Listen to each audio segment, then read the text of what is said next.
जी, welcome back students. आपका quiz मैं set कर चुका हुआ हूँ। आपका क्विज़ 12:45 पे होगा। क्विज़ जो है वो अभी आज का जो लेक्चर है, इस लेक्चर में से आपका क्विज़ है, तो तवज्जो से सुनिएगा ताकि आपको क्विज़ करने में आसानी हो। तो लास्ट सेशन में हमने ये पहली एग्जांपल जो है वो रिवाइज़ कर ली। इसके अलावा हमने आईओ एक्सेप्शन के मुतालिक जो है वो काफ़ी डिस्कस कर लिया। अब आते हैं हम आगे करैक्टर स्ट्रिंग्स पे। Java byte streams are used to perform input and output of 8-bit bytes, whereas Java character streams are used to perform input and output for 16-bit Unicode. Java byte stream जो है वो इस्तेमाल होती हैं किस मकसद के लिए? 8-bit इनपुट और आउटपुट के लिए, जबकि जो करेक्टर है जावा करेक्टर स्ट्रिंग, जो ये करेक्टर स्ट्रिंग हम देख रहे हैं, ये इस्तेमाल होती है 16 बिट यूनिकोड को इनपुट और आउटपुट करने के लिए।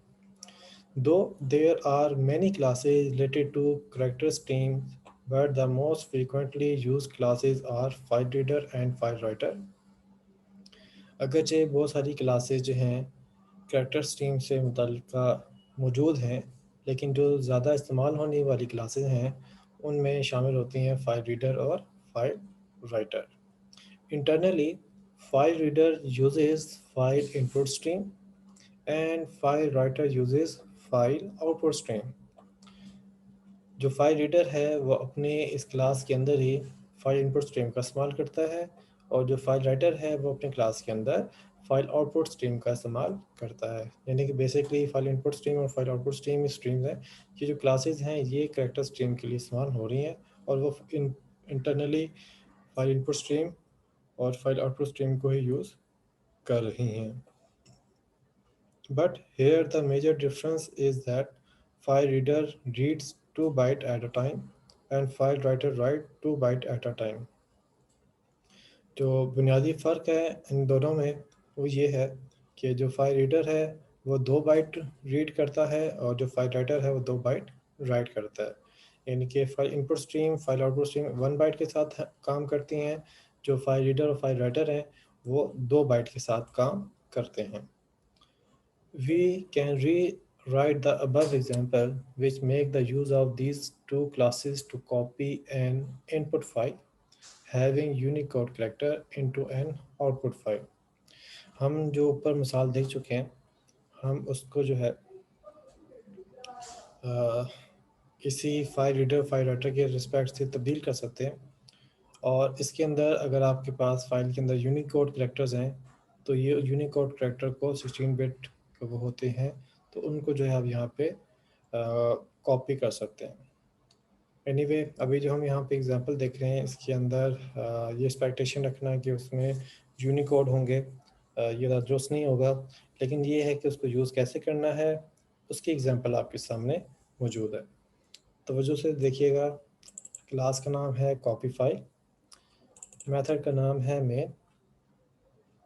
इसमें हमने फाइल रीडर क्लास का ऑब्जेक्ट रेफरेंस बनाया इन, और उसको साइन कर दिया नल, जिसका मतलब ये कि ये ऑब्जेक्ट रेफरेंस एग्जिस्ट करता है लेकिन इसके अंदर कोई ऑब्जेक्ट नहीं है। फिर है फाइल राइटर का हमने यहाँ पे बना लिया आउट, इसको भी हमने नल असाइन किया और जो नल हमने इसको असाइन किया है उसका मकसद यहाँ पे यही है कि जो ये आउट है इसकी जो मेमोरी है वो उसको ऑब्जेक्ट मेमोरी इसके अंदर मौजूद नहीं है, यही इसको रिप्रेजेंट करने के लिए हमने इसको यहाँ पे बना लिया। अच्छा, इसको बनाना जो है वो ज़रूरी भी होता है, नल असाइन करना ज़रूरी होता है ताकि प्रोग्राम को स्टार्ट में ही पता चल जाए कि इन और आउट कोई चीज़ें हैं, ताकि वो आगे इसको इस्तेमाल कर सकें, तो इसलिए इसको नल असाइन करना ज़रूरी है। अब इसके बाद आते हैं तो हमारे पास ये ट्राई का ब्लॉक है, इसके अंदर इन जो कि फाइल रीडर का ऑब्जेक्ट रेफरेंस है, इसको हम मेमोरी असाइन कर रहे हैं न्यू फाइल रीडर, और इसको हमने एक फ़ाइल का पाथ दे दिया। फिर दूसरा है यहाँ पे फाइल राइटर जिसका ऑब्जेक्ट रेफरेंस है आउट, और हम इसको यहाँ पे मेमोरी असाइन कर रहे हैं, और इसको जो है ये पाथ हमने असाइन कर दिया। इसके बाद नेक्स्ट जो है इंटीजर टाइप का वेरिएबल है सी, और इसके बाद यहाँ पे लगा हुआ है लूप। लूप के अंदर आप देखें तो यहाँ पे C equals to in dot read method हम कॉल करें।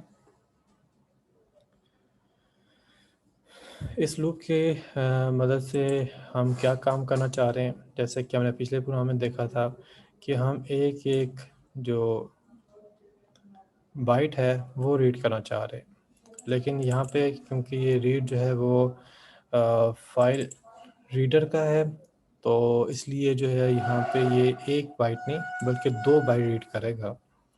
अब ये 2 बाइट उस वक्त में रीड करेगा जब यूनिकोड होगा, लेकिन नॉर्मली जो है हम यूनिकोड यूज़ नहीं कर रहे होते, हम आस्की यूज़ कर रहे होते हैं करैक्टर्स के लिए। तो उस सूरत में जो है ये सिंगल बाइट ही की वैल्यू को रिटर्न कर रहा होगा। ठीक है। अच्छा, अब इसके बाद यहाँ पे आगे देखें तो लॉजिक वही है कि हम एक बाइट को रीड करते हैं, उसको फिर हम फाइल में दूसरी आउट की फाइल के अंदर राइट कर लेते हैं, फिर अगली बाइट रीड करते हैं, फिर इसको राइट कर लेते हैं, फिर रीड करते हैं और फिर इसको हम राइट कर लेते हैं, और इसी तरतीब से ये जो है वो लूप चलता रहता है यहाँ तक कि फ़ाइल ख़त्म हो जाती है, और फाइल ख़त्म होने में सी में वैल्यू आ जाएगी -1, और जब इसकी वैल्यू आ जाएगी -1 तो ये लूप की जो कंडीशन है ये आपकी हो जाएगी रॉन्ग या फॉल्स, और आप लूप से बाहर आ जाएंगे। अब इसके बाद आगे आपको देख सकते हैं कि यहाँ पे फाइनली के अंदर हम जो है क्लोजिंग का काम नॉर्मली करते हैं, या एटलीस्ट वो काम करते हैं जो कि ट्राई की सूरत में अगर एक्सेप्शन आ जाए, ट्राई के अंदर एक्सेप्शन आ जाए तो ये वाला काम हम लाजमी करते हैं, चाहे एक्सेप्शन आए या एक्सेप्शन ना आए। ठीक है। अगर एक्सेप्शन आ जाए तो ये फाइनली आपका जो है बहरहाल फिर भी चलता है, और एक्सेप्शन ना आए तो फिर तो फाइनली चलेगा ही चलेगा। और अगर आपको ऐसा लगे कोई स्टेटमेंट ऐसी है जो कि आपकी एक्सेप्शन की बेस पे अगर वो ना चले तो उससे आपके जो है वो कोई प्रॉब्लम या इश्यूज रेज हो सकते हैं, जैसे कि यहाँ पे इशू रेज हो सकते हैं कि आप एक फ़ाइल को एक ऑब्जेक्ट के साथ जो है वो एसोसिएट कर लेते हैं और आपका जो है प्रोग्राम हॉल्ट हो जाता है, तो वो फाइल भी जो है आपकी रिज़र्व हो जाती है। तो उस तरह से उस फाइल को रिलीज़ करने के लिए हमें यहाँ पे फाइनली के अंदर स्टेटमेंट्स लिखनी पड़ी हैं। इसके बाद आगे आप देखें तो यहाँ पे है as described earlier a stream can be defined as a sequence of data. हमने इब्तदा में ये देखा था कि स्ट्रीम को जब डिफ़ाइन किया था तो हमने कहा था कि एक स्ट्रीम ऑफ डाटा होता है। The input stream is use to read data from the source. Input stream जो है वो इस्तेमाल होती है डाटा को रीड करने के लिए सोर्स से, और सोर्स का मतलब यहाँ पे मुख्तलिफ़ चीज़ें हो सकती हैं। ये इंटरनेट का सोर्स भी हो सकता है, ये फाइल का सोर्स भी हो सकता है, या ये इवन जो है वो आपकी जो कंसोल है उसका सोर्स वो भी एज अ सोर्स हो सकता है। ठीक है। तो ये इनपुट स्ट्रीम की बात कर रहे हैं, ये एक पेरेंट क्लास है जो कि डिफरेंट इनपुट को जो है वो हैंडल करती है। इसके बाद है and the source output stream is use for writing data to destination. जो आउटपुट स्ट्रीम है वो डाटा को राइट करती है कहाँ पे, डेस्टिनेशन पे। ठीक है। तो ये दोनों जो है ना एक जनरल क्लासेस हैं। तो आगे इसका पूरा एक हायरार्की बनी हुई है, आप वो देख सकते हैं। तो इस हायरार्की में देखें तो यहाँ पे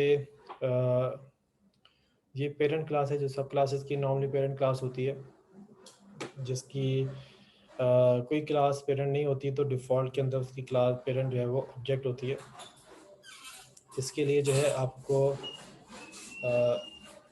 एक्सटेंड करके ऑब्जेक्ट लिखने की ज़रूरत नहीं होती। जावा जो है इसको अंडरस्टूड करता है कि ये पेरेंट क्लास है। अब इसकी देखें तो 2 चाइल्ड हैं, एक इनपुट स्ट्रीम जिसका हमने ऊपर जिक्र किया, इसके अलावा आउटपुट स्ट्रीम, और इसके बाद आगे देखें तो इनपुट स्ट्रीम की फर्दर सब क्लासेस हैं, जैसे कि यहाँ पे है file input stream, byte array input stream, filter input stream, object input stream. हम जो यूज़ कर रहे हैं वो कौन सी कर रहे हैं, फाइल इनपुट स्ट्रीम। इसमें फ़िल्टर इनपुट स्ट्रीम के फर्दर आगे सब क्लासेस हैं, बफर्ड इनपुट स्ट्रीम और data input stream. Output stream की भी सब क्लासेस हैं, उनमें है जी file output stream, byte array output stream, filter output stream, object output stream, और फिल्टर आउटपुट स्ट्रीम की फर्दर सब क्लासेस हैं data output stream, buffered output stream. तो अभी हम जो इनपुट और आउटपुट स्ट्रीम की जनरल टर्म में बात कर रहे थे, तो उसमें से हम स्पेशलाइज जो क्लास है, जो उसकी सब क्लास है इनपुट स्ट्रीम की और आउटपुट स्ट्रीम की, जैसे फाइल इनपुट स्ट्रीम और फाइल आउटपुट स्ट्रीम है, हम इनका इस्तेमाल जो है वो कर रहे हैं। The two important streams are file input stream and file output stream, which would discuss in this tutorial. इस लेसन के अंदर फाइल इनपुट स्ट्रीम और फाइल आउटपुट स्ट्रीम को हम डिस्कस करेंगे। File input stream, this stream is used for reading data from the files. File input stream का इस्तेमाल हम करते हैं फाइल में से डाटा को रीड करने के लिए। Object can be created using keyword new. तो फाइल इनपुट स्ट्रीम का जो ऑब्जेक्ट है वो हम न्यू के कीवर्ड से क्रिएट कर सकते हैं। And there are several type of constructor available, और इसके अंदर मुख्तलिफ किस्म के कंस्ट्रक्टर भी मौजूद हैं। Following constructor takes a file name as a string to create an input stream object to read the file. जेल में हम कुछ कंस्ट्रक्टर देखेंगे, तो उसमें जो ये वाला कंस्ट्रक्टर आप देखने लगे हैं वो एक स्ट्रिंग इनपुट लेता है, जो जिससे हमें फाइल का नेम पता चलता है, और उसकी मदद से हम एक इनपुट स्ट्रीम का ऑब्जेक्ट क्रिएट कर सकते हैं, जिसको यूज़ करते हुए हम कि उस फाइल को रीड कर पाएंगे। तो जी ये आपके सामने इसकी एग्जांपल है इनपुट स्ट्रीम। इनपुट स्ट्रीम का हमने यहाँ पे ऑब्जेक्ट रेफरेंस बना लिया न्यू फाइल इनपुट स्ट्रीम, और इसको हमने फाइल का पाथ दे दिया। ठीक है, तो इस तरीके से स्ट्रिंग के पाथ के बेस के ऊपर ये ऑब्जेक्ट क्रिएट हो रहा है, और इस ऑब्जेक्ट की मदद से हम क्या कर सकते हैं, हम जो है इसके फाइल को जो कि यहाँ पे पाथ में अवेलेबल होगा उसको हम यहाँ पे रीड कर सकते हैं। Following constructor take file object to create an input stream but object to read the file. First we create file object using file method as follows. तो एक और जो कंस्ट्रक्टर है जो कि आप ये देख रहे हैं ये वाला, इसके अंदर हम जो है फाइल का ऑब्जेक्ट पास कर सकते हैं। यहाँ पे अपने स्ट्रिंग का जो है पास की हुई है, फाइल का पाथ बताया है, यहाँ पे हमने फाइल का ऑब्जेक्ट जो है वो पास किया है। अब फाइल का ऑब्जेक्ट कैसे बनाया हमने, तो फाइल क्लास है, उसका ऑब्जेक्ट रेफरेंस है F equals to new file, और फाइल के इस कंस्ट्रक्टर के अंदर हमने फाइल का पाथ दे दिया, और ये जो ऑब्जेक्ट है ये ऑब्जेक्ट हमने इसको पास कर दिया है। Once you have input stream object in hand, then there is a list of helper method which can be used to read to stream or to do other operation on the stream. जब आप input stream का object जो है वो use करते हैं, तो उसके लिहाज से आपको कुछ जो है इसके मेथड मिल जाते हैं। तो इसमें पहला मेथड है close. This method closes the file output stream. ये मेथड जो है वो आउटपुट स्ट्रीम की जो फाइल है उसको क्लोज करता है।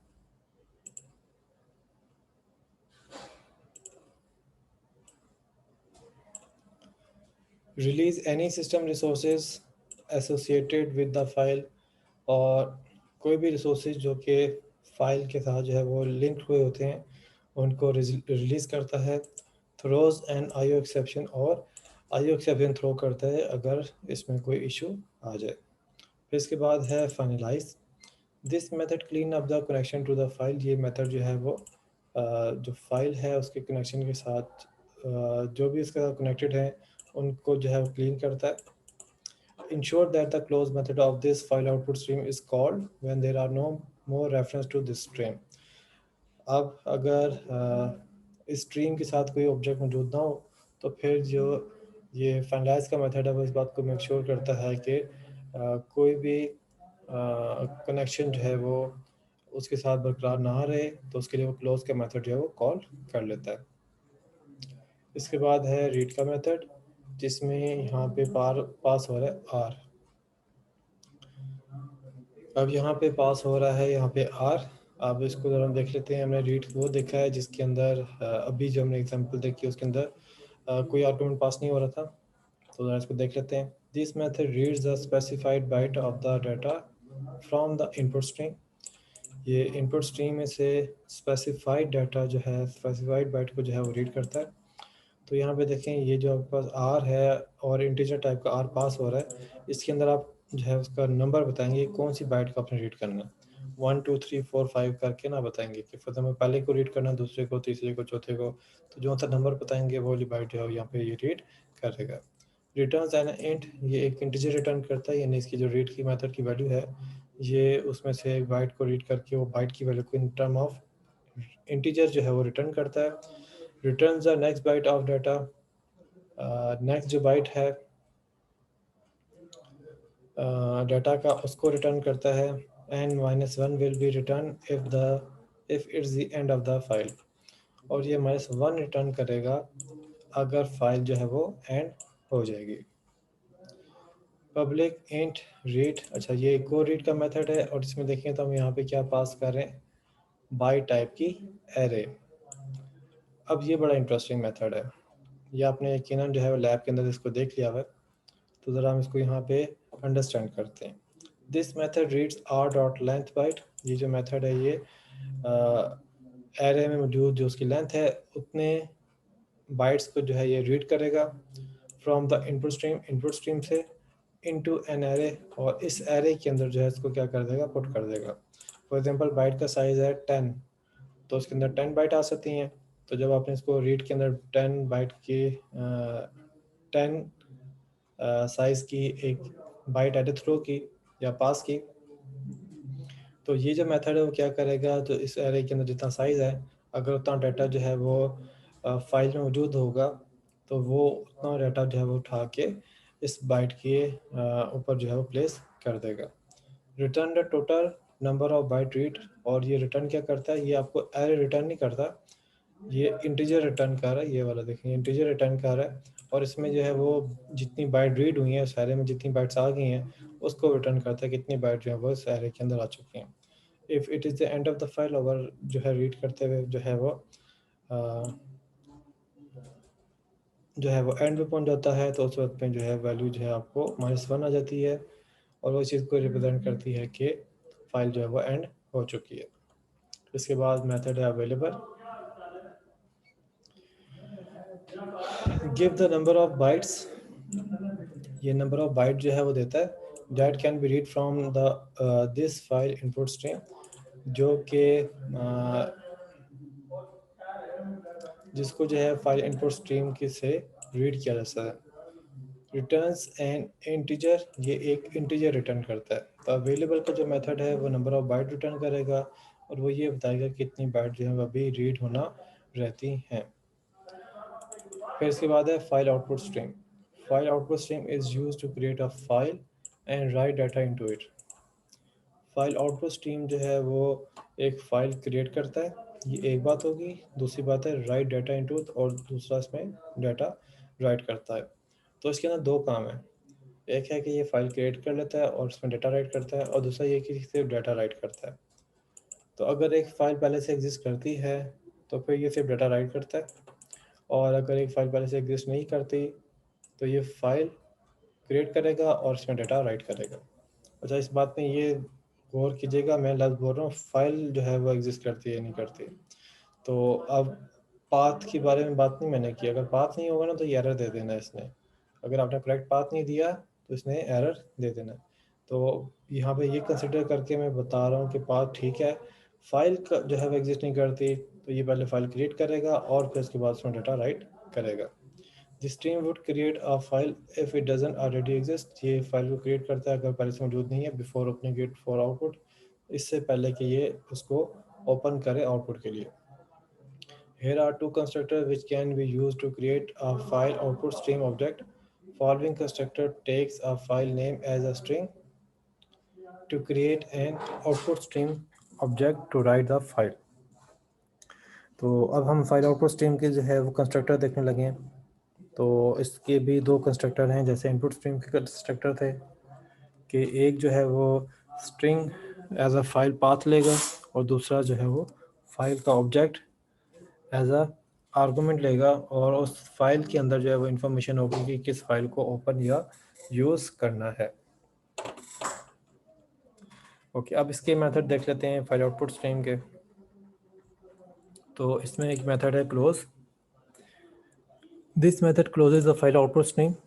ये जो मेथड है ये आउटपुट स्ट्रीम को क्लोज कर देगा ताकि जो फाइल के रिसोर्सेज हैं वो रिलीज़ हो जाएं। इसको मैं बहुत ज़्यादा डिटेल में नहीं डिस्कस करूँगा क्योंकि ये हमने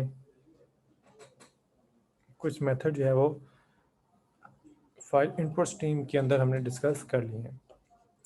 तो इसके बाद है फाइनलाइज। तो फाइनलाइज के अंदर भी वही काम है कि ये जो फाइल के साथ जो कनेक्शन है उनको क्लीन अप करता है। फिर इसके बाद राइट का मेथड है। ये राइट का मेथड जो है ये फाइल आउटपुट स्ट्रीम से जो है वो कंसर्न्ड है। इसमें आप देखें तो यहाँ पे एक इंटीजर टाइप का डब्ल्यू पास हो रहा है। ये जो डब्ल्यू है ये क्या है, ये कोई डाटा है जो कि इंटीजर फॉर्म में हम पास कर रहे हैं। This method write the specified byte. ये जो मेथड है ये स्पेसिफाइड बाइट को जो है वो राइट करता है किसमें, आउटपुट स्ट्रीम में। अच्छा, इसके बाद है पब्लिक वाइड राइट। दूसरा जो मेथड है इसके अंदर हम बाइट की एरे पास करें। Write w dot length byte from the mention byte array to output stream.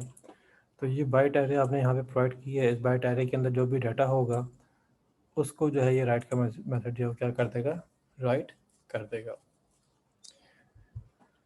अच्छा जी, इसके बाद है जी example file stream test. Method का नाम है मेन। और यहाँ पे देखें, यहाँ पे ये बाइट की एरे है बी राइट, ये एरे बनी हुई है। इसमें हम साइन कर रहे हैं 11 या इनिशलाइज कर रहे हैं 11, 21, 3, 40 एंड 5। तो ये 5 जो बाइट की वैल्यूज़ हैं वो हमने इनिशलाइज कर दी है इस एरे को। तो इस एरे के जो टोटल साइज़ है वो क्या है, वो 5 है क्योंकि इसमें 5 एलिमेंट्स मौजूद हैं। फिर फाइल आउटपुट स्ट्रीम का ऑब्जेक्ट हमने बनाया OS और इसका जो फाइल है वो है test.txt। ये रिलेटिव एड्रेस है, यानी कि प्रोजेक्ट के अंदर ही क्रिएट होगी ये फाइल। फिर इसके अंदर हमने एक लूप लगाया है x स्टार्टिंग फ्रॉम 0 और x जो है वो इस वाले एग्जांपल के अंदर जो है वो 5 तक जाएगा और ये इटरेट कर रहा है। 5 तक इसलिए जाएगा क्योंकि हम यहाँ पे एरे के ऊपर लूप लगाया है। उसका 0 index, 1 index, 2 index, 3 index, 4 index के ऊपर वैल्यू मौजूद है और इतनी इसकी जो है वो लेंथ है। तो ये टोटल 5 आइट्रेशन करेगा, 0 से लेके 4 तक जो है ये इसमें x की वैल्यू जो है वो चेंज हो रही होगी। 5 भी होगी लेकिन उस पर लूप जो है वो ब्रेक हो जाएगा। इसके बाद नेक्स्ट है os डॉट क्लोज का फंक्शन जो कि इस आउटपुट स्ट्रीम का जो ऑब्जेक्ट है इसको क्लोज कर देगा। क्लोज करना इसलिए ज़रूरी है क्योंकि हम इस फाइल को जो है वो इस ऑब्जेक्ट के साथ जो है वो ऑब्जेक्ट से हम इसको रिलीज़ करना चाहते हैं ताकि ये इससे रिलीज़ हो जाए और फिर इसको हम आगे जो है वो इस्तेमाल कर सकें। तो देखें, फाइल इनपुट स्ट्रीम का ये ऑब्जेक्ट है। न्यू फाइल आउटपुट इनपुट जी new file input stream constructor call हो रहा है और इसमें test.txt वही फाइल जो कि हमने यहाँ पे क्रिएट की है और उसके ऊपर हमने डाटा राइट किया है। यहाँ पे आके हमने उसको ओपन कर लिया। इसको ओपन उसी सूरत में यहाँ पे किया जा सकता है कि ये फाइल जो है ना पहले वाले ऑब्जेक्ट से जो है वो क्लोज हो चुकी हो। अगर क्लोज नहीं होगी तो ये पहले से ही रिजर्व होगी तो दूसरा जो ऑब्जेक्ट है वो उसको यूज़ नहीं कर सकता। तो उसको यूज़ करने का तरीका यही है कि पहले वाला ऑब्जेक्ट जो है उसको क्लोज करे फिर दूसरा वाला जो है उसको ओपन कर ले। इसके बाद देखिए तो नेक्स्ट हमारे पास है यहाँ पे इंटीजर टाइप का वेरिएबल है साइज़। इसको हम वैल्यू असाइन करवा रहे हैं किससे, IS जो कि फाइल इनपुट स्ट्रीम का ऑब्जेक्ट रेफरेंस है, उसका मेथड कॉल कर रहे हैं अवेलेबल। तो अवेलेबल का जो मेथड है वो जो फाइल के अंदर अवेलेबल बाइट्स होंगे उनका काउंट जो है वो रिटर्न करेगा। अवेलेबल जो बाइट्स होंगे उनका जो काउंट है वो रिटर्न करेगा। तो फॉर एग्जांपल जो इस एग्जांपल की रिस्पेक्ट में हमें पता चल रहा है कि हमने वैल्यू जो है वो 5 बाइट की जो है वो स्टोर करवाई है।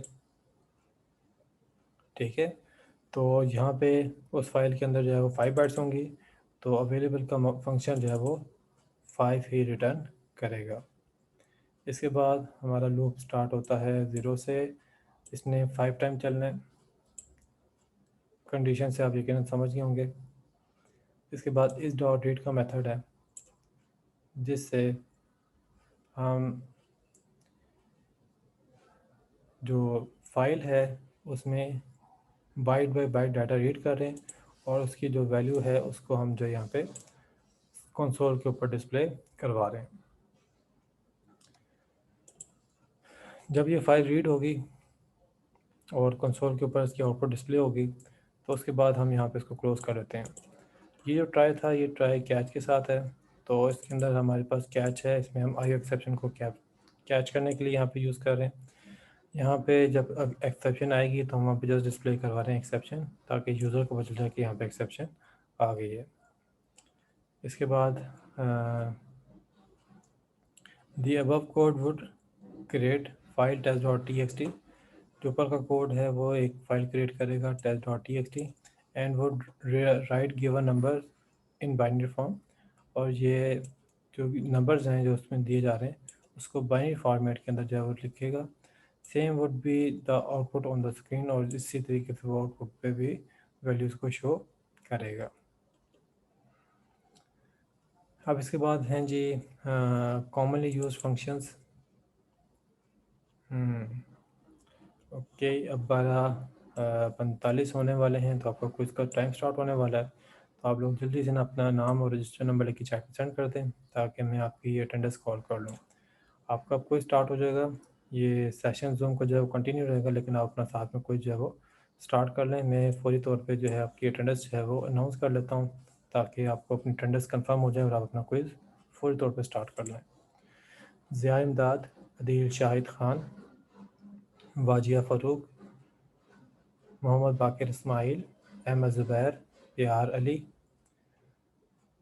हारिस अली, मोहम्मद अब्दुल्ला आदिल, मोहम्मद ज़ैफ़र, मोहम्मद अनवर, ज़ुबैर लियाकत, हशाम अहमद, राजा इस्माइल ख़ान, मोहम्मद उमैर अमजद, मोहम्मद ज़ैफ़ा हुसैन, उसामा अकील, मोहम्मद उस्मान फ़ारूकी, मोहम्मद हसन महमूद, अमान मतीन, मोहसिन रज़ा, हमसन अब्बासी, मोहम्मद शिराज, मोहम्मद आतिफ़ जावेद, हशाम अहमद,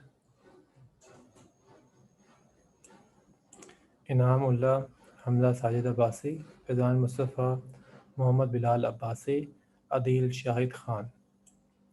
जी, इन बच्चों के जिनके मैं नाम कॉल किए उनकी अटेंडेंस मुझे रिसीव हो चुकी है। अगर किसी की नहीं हुई तो आप जल्दी से जो है वो मुझे भेज सकते हैं। क्विज़ आपका जो है वह अब ओपन होगा। 12:45 हो चुके हैं, अब आपका क्विज़ ओपन हो जाएगा। तो अगर अभी ना होता 1 मिनट के बाद दोबारा ट्राई कीजिएगा तो ओपन हो जाएगा। तो क्विज़ टोटल जो है उसका टाइम जो है वो 5 मिनट है। जी, उमैर अमजद आपकी मुझे रिसीव होगी है। 5 मिनट्स हैं, तो अब आप क्विज़ स्टार्ट करें। ओके स्टूडेंट, मिलेंगे अगली क्लास में। आप लोग क्विज़ कंटिन्यू रखें। ये जूम का सेशन जो है वो इसी तरीके से कंटिन्यू रहेगा। अगर किसी बच्चे की अटेंडेंस रहती है तो मुझे भेज सकता है।